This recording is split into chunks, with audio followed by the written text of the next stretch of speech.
ต้องช่วยกันจับก็ได้อะไปไปแล้วนะปล่อยเลย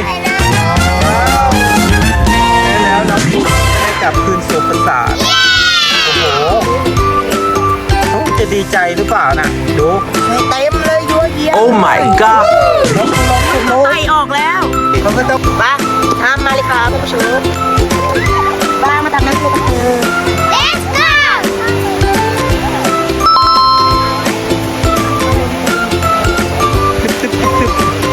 ทำจากน้ำทะเล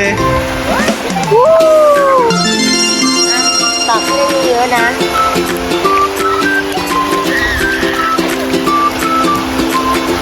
โอเคร่อนน้ำก่อน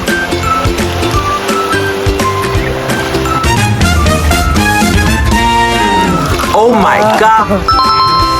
น้ำทะเลไปอ่ะ นี่ไง เยอะๆหน่อย เอาอีกเหรอ Let's go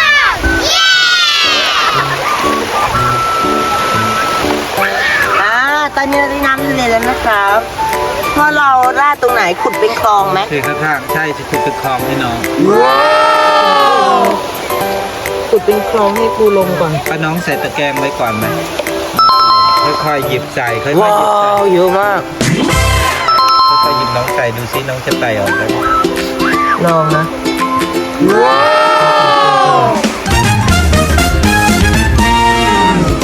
หยิบไม่ออกเราจะได้ไปตักน้ำไงตอนนี้เราก็ทยอยให้น้องใส่ตะแกรงไว้ก่อนนะครับเพราะเราจะทำบ้านให้น้องใช่ไหมมะปรางก็มาที่ใกล้หยิบน้องๆใส่ตะแกรงหน่อยแล้ว อุ้ยเสียวมากเลยพอใส่เยอะๆน่ากลัว เยอะมาก ร่อนออก ตอนนี้เราก็ได้หลายตัวแล้วนะครับ ใช่แล้ว เดี๋ยวเรามาดูซิว่าตอนเราเก็บมาเยอะๆจะเป็นยังไงน้องมะปรางทำอะไรครับโอ้น้องมะปรางก็เตรียมตะกร้าทำบ้านให้น้องปูลงกัน เยอะจังเลยอ่ะปูลงเยอะมาก น้องปูลงนะครับน้องมะปรางกำลังทำบ้านให้น้องปูลง ดูพ่อต้อง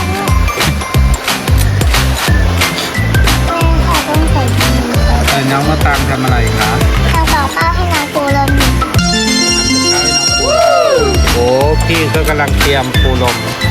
เตรียมประสาทให้ปูลมนะครับสวยๆอยู่ส่วนน้องมะปรางก็ทำกับข้าวให้น้องปูลมกินนะครับ ว้าวดูปูลง ปูลมเยอะจัง ยังไม่หมด น้องมะปรางทำกับข้าวให้น้องปูลมใกล้เสร็จยังคะ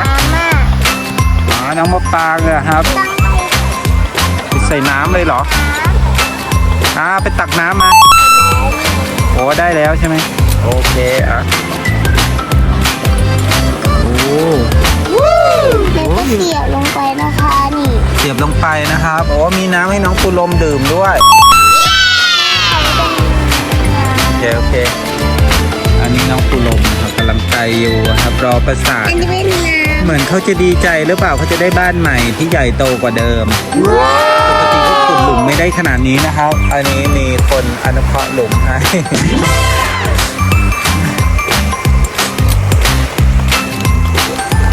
อ๋ออันนี้เขากำลังทำขนมให้น้องปูลมกินนะครับ Oh my god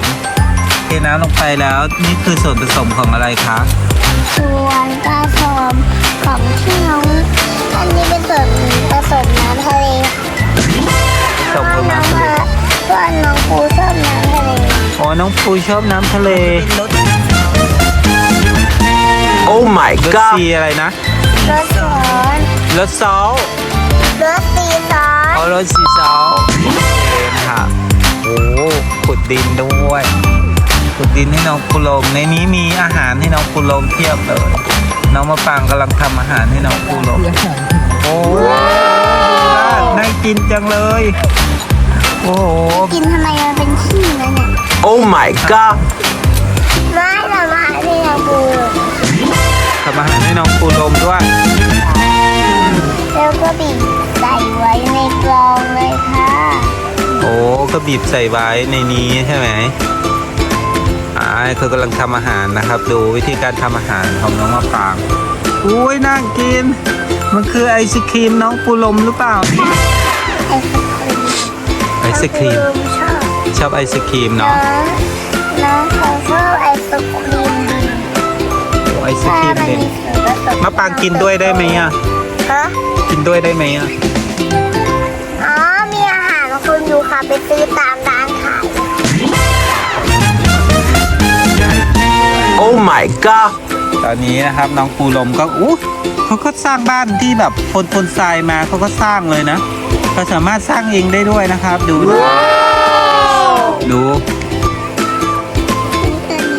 เดี๋ยวนี่จ้าน้องปูลม อันนี้เป็น หนูใกล้จะได้มาอยู่ในอันนี้แล้วที่พี่ก้าวเตรียมไว้ให้ดูก้าวก็กำลังตั้งหน้าตั้งตาเพื่อเตรียมให้น้องปูลมมา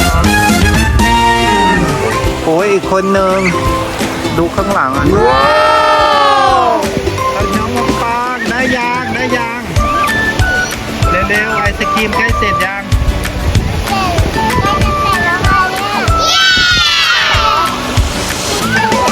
โอเค โอ้เนี่ยครับตักมาอีกไหมครับ ต้องตักน้ำมาเพิ่ม เอาเพิ่มมาไปเอาไว้อีกแล้วเนาะวิ่งป้ายเร็วๆไอศกรีมจะสุกก่อนแล้ว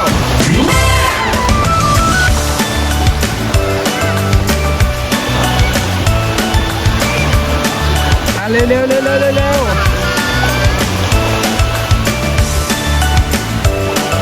เข้าอันนี้ครับไอศกรีมน้ำมะพร้าวมาเทใส่แล้วโอเคโอ้แล้ว ต้องเท ต่อไปใส่อะไร ต้องเทกับเกลือแล้วก็เทกับข้าวมันดีมันจะได้ผสมกับน้ำ โอเควิธีการทำไอศครีมนะครับสำหรับปูลมดูมีความตั้งใจนะไอศครีมได้ยังอ่ะไอศครีมออกแล้วรีบนั่งทำดีๆนะตอนนี้ไอศครีมก็ลงตัวแล้วนะครับตักไอศครีมลงไปโอเคเสร็จหรือยัง เพื่อจะเลยพ่อชิมเลย ไม่มีค่ะ แล้วก็ต้องผสมคืออะไรโอวัลตินลงไป โอ้ผสมโอวัลตินด้วย Oh my god กินมากคุณพ่อขอสัก1 อันได้ไหมอ่ะ ได้ค่ะไปซื้อตามร้านขาย เย้เลย อันนี้เป็นของน้องปูลง เสร็จยังพี่ก้าว ตั้งแต่เด็ก เสร็จแล้ว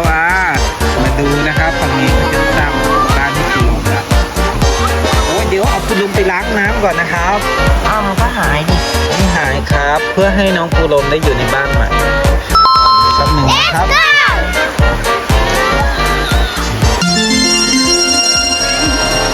Let's go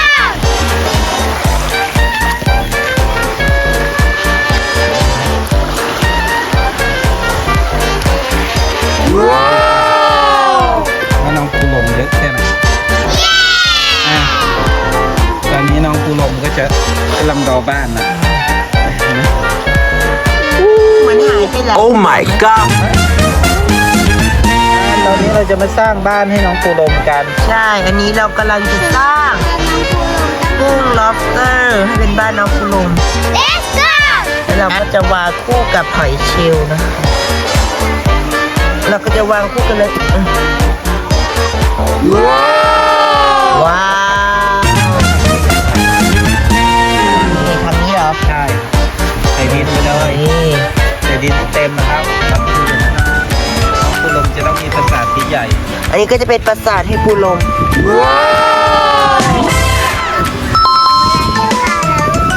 โอ้ย นะครับ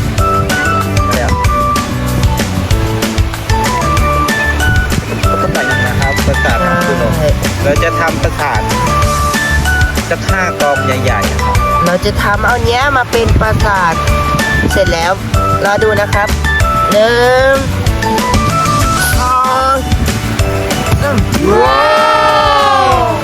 Oh my god ไง ขอก่อนต้องขอด้วย ขอด้วยนะครับประสาทหลังแรกกำลังขึ้นมาปุ๊บปุ๊บ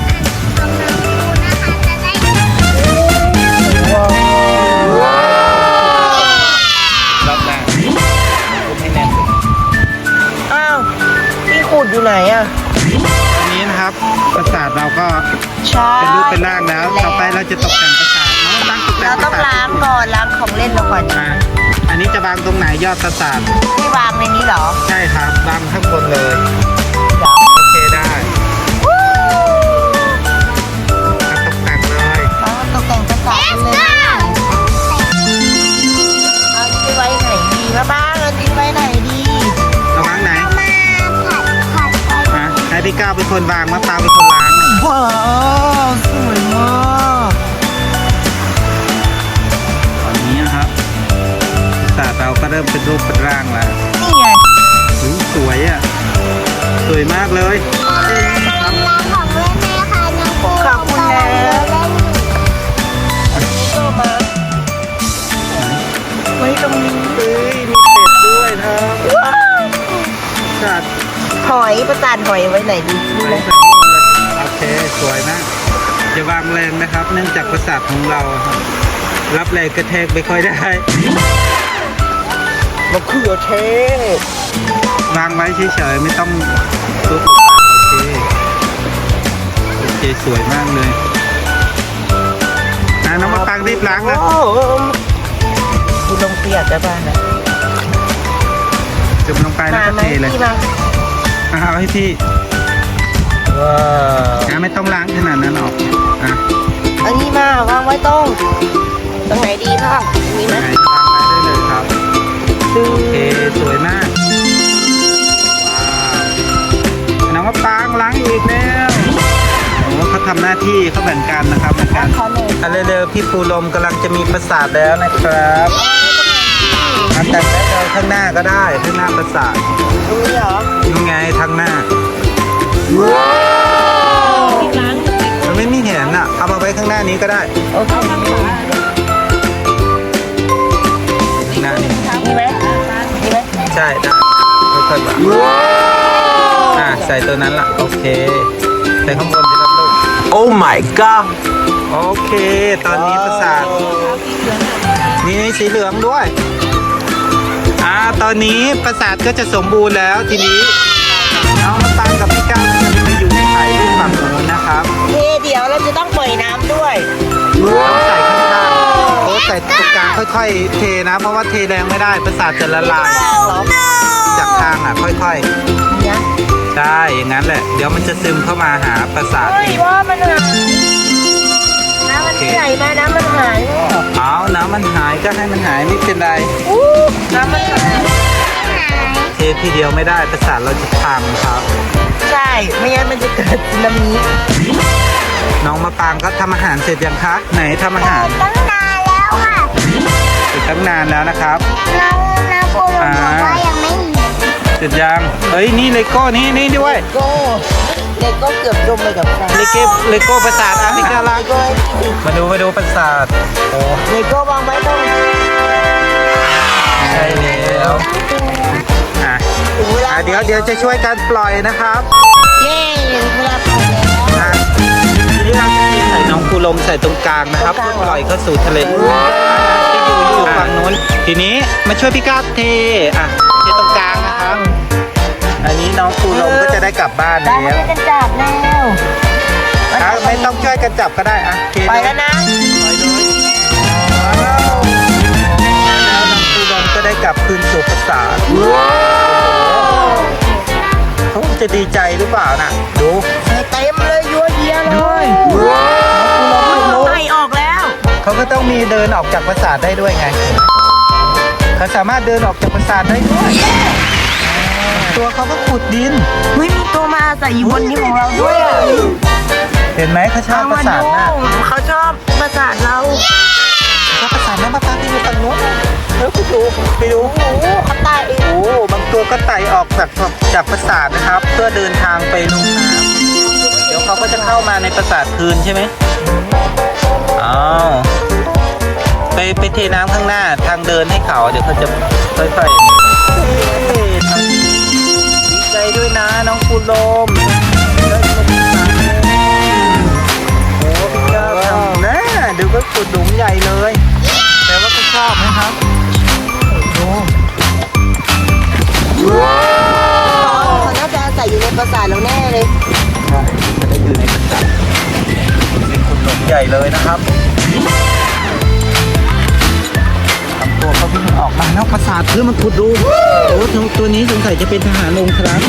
ขุดดูหน้าปราสาทเลยครับ Oh my god อันนี้คือหน้าปราสาทแล้วนะคะ ว้าวโอ้อันนี้ก็วิ่งออกมานะครับ Let's go โอ้ดีใจด้วยน้องปูนมได้อยู่กับปราสาทเป็นแสนสวยแล้ว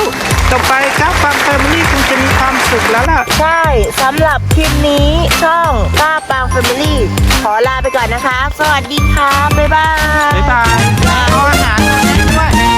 กดสับตะไคร้กดแชร์กดตะไคร้กดกระดิ่งกดติดตามช่องอะไรปางแฟมิลี่ด้วยนะคะ บ๊ายบา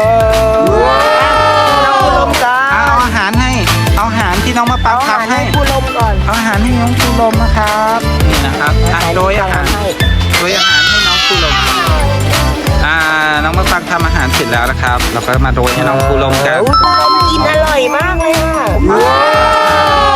โอเคครับ คลิปนี้ก็ลาก่อนนะครับเจอกันคลิปหน้ากับก้าวปางแฟมิลี่อย่าลืมกดไลค์กด subscribe ด้วย